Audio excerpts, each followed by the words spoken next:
नमस्कार. आज आपण एका अशा परजीवीबद्दल बोलणार आहोत ज्याचं आयुष्य म्हणजे खरंच अविश्वसनीय आहे. याचं नाव आहे फॅसिओला हेपॅटिका. याचं जे जीवनचक्र आहे ना, ते आपल्याला निसर्गातल्या अशा काही गुंतागुंतीच्या गोष्टी दाखवतं ज्याचा आपण विचारही केला नसेल. तर हा आहे आपल्या आजच्या कथेचा म्हणा ना हिरो. हा आहे प्रौढ फॅसिओला हेपॅटिका म्हणजेच लिव्हर फ्लूक. हा कुठे सापडतो? तर मेंढ्या, गुरं आणि हो, कधीकधी माणसांच्या शरीरातही. पण थांबा, ही तर फक्त सुरुवात आहे. पण विचार करा, तो इथपर्यंत पोहोचतो कसा?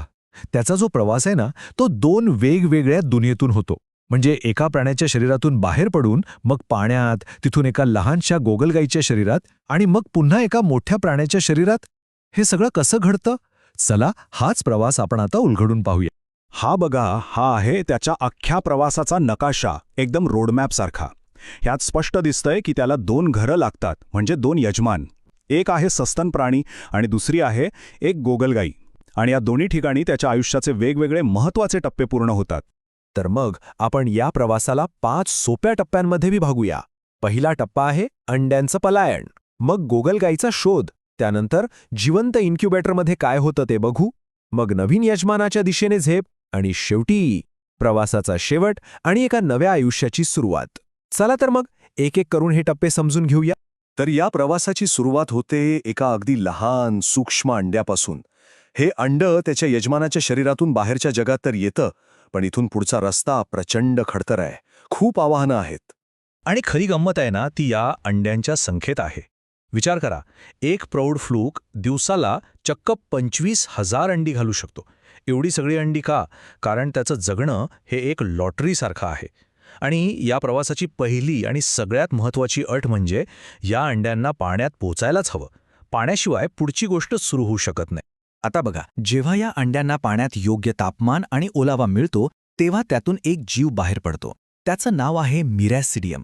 हा असा एक सूक्ष्म जीव आहे ज्याच्या अंगावर केसांसारखे छोटे छोटे सिलिया असतात आणि त्यांच्या मदतीने तो पाण्यात सुसाट पोहायला लागतो. पण त्याच्याकडे वेळ खूप कमी आहे. ही एक रेस आहे, काळाशी शर्यत, कारण त्याला लवकरात लवकर त्याचं पुढचं टार्गेट शोधायचं आहे. आणि ते टार्गेट आहे एक विशिष्ट प्रकारची गोगलगाय. तर मिरॅसिडियमचं मिशन काय आहे? तर एका विशिष्ट गोगलगाईला शोधणं. आणि ही गोगलगाय म्हणजे काही फक्त तात्पुरतं घर नाहीये, तर ती आहे एक जिवंत इन्क्युबेटर. एक अशी जागा जिथे या परजीवीचं पूर्णपणे कायापालट होणार आहे. आणि समजा नशिबाने त्याला ती गोगलगाय सापडलीच, मग तो तिच्या शरीरात घुसतो आणि इथेच त्याच्या आयुष्यातला पहिला सगळ्यात मोठा बदल घडतो. तो आपलं मूळ रूप पूर्णपणे विसरून जातो, एक नवीन रूप धारण करतो. गोगलगाईच्या शरीरात शिरताक्षणी मिरॅसिडियम काय करतो माहितीये? तो आपलं बाहेरचं कवच आणि ते पोहण्यासाठीचे सिलिया सगळं टाकून देतो आणि स्वतःला बदलून टाकतो एका साध्या पिशवीसारख्या रचनेत. याला म्हणतात स्पोरोसिस्ट. हे आता असं रूप आहे जे फक्त एका आणि एकाच कामावर आपलं लक्ष केंद्रित करतं. स्पोरोसिसचं काम एकदम साधं आहे. त्याला ना तोंड आहे ना पोट. तो काय करतो तर थेट गोगलगाईच्या शरीरातूनच पोषक द्रव्य शोषून घेतो. त्याचं एकच मिशन आहे, आपल्या आतल्या पेशींपासून पुढच्या टप्प्यातले लार्व्हा तयार करणे, ज्यांना रेडिया म्हणतात. आता त्या स्पोरोसिसच्या आतच अलैंगिक पद्धतीने एक नवीन आणि जास्त प्रगत लार्वा तयार होतो. हा आहे या प्रवासातला पुढचा टप्पा. याचं नाव आहे रेडिया. हा बदल म्हणजे खरं तर एक मोठी उडीच आहे. हा बघा, हा आहे रेडिया. स्पोरोसिस्टपेक्षा हा बराच डेव्हलप झालेला आहे. त्याला आता स्वतःचा घसा आहे, अन्न पचवण्यासाठी एक छोटीशी यंत्रणा आहे. त्यामुळे आता तो फक्त अन्न शोषून घेत नाही, तर तो चक्क गोगलगाईच्या शरीरातल्या उती खायला सुरुवात करतो. तर मग या दोघातला फरक अगदी स्पष्ट आहे, बरोबर? स्पोरोसिस्ट म्हणजे एक साधी पिशवी जी फक्त अन्न शोषते, तर रेडिया हा जास्त ॲक्टिव्ह आहे. त्याला स्वतःची पचनसंस्था आहे. हा बदल खूप महत्त्वाचा आहे त्याच्या वाढीच्या दृष्टीने. आणि इथेच या कथेचा सगळ्यात आश्चर्यकारक भाग येतो. गोगलगाईच्या शरीरात गेलेल्या फक्त एका मिरॅसिडियमपासून पुढे अलैंगिक प्रजननाने तब्बल 600 पेक्षा जास्त लार्वा तयार होऊ शकतात. म्हणजे ही एक प्रकारची जैविक फॅक्टरीच आहे, एकाचे 600 बनवणारी. आणि म्हणूनच याचा प्रादुर्भाव इतक्या झपाट्याने पसरतो. आता रेडियाच्या आत तिसरं आणि शेवटचं रूपांतर होतं. एक नवीन चपळ लार्वा तयार होतो जो आता गोगलगाईचं शरीर सोडून बाहेर पडणार आहे आणि आपल्या शेवटच्या मिशनवर जाणार आहे. हे आहेत सर्केरिया. यांना बेडकाच्या पिल्लासारखी एक लांब शेपटी असते आणि यांची रचनाच खास पुढच्या प्रवासासाठी बनलेली आहे. गोगलगाईच्या शरीरातून बाहेर पडायचं, पाण्यात पोहायचं आणि आपल्या अंतिम यजमानाकडे जायचं. आणि आता येतो या कथेचा क्लायमॅक्स. हजारोंच्या संख्येने हे सर्केरिया गोगलगाईचं शरीर सोडून पाण्यात येतात आणि त्यांची शेवटची सगळ्यात महत्त्वाची मोहीम सुरू होते. गोगलगाईतून बाहेर पडले की हे सर्केरिया आपल्या शेपटीच्या मदतीने पोहत पोहत गवताच्या पात्यापर्यंत पोहोचतात. तिथे पोहोचल्यावर ते आपली शेपटी टाकून देतात आणि स्वतःभोवती एक घट्ट संरक्षक कवच तयार करतात. या नवीन अवस्थेला म्हणतात मेटासर्केरिया. आता इथून पुढे या परजीवीचं आयुष्य पूर्णपणे नशिबाच्या हातात आहे.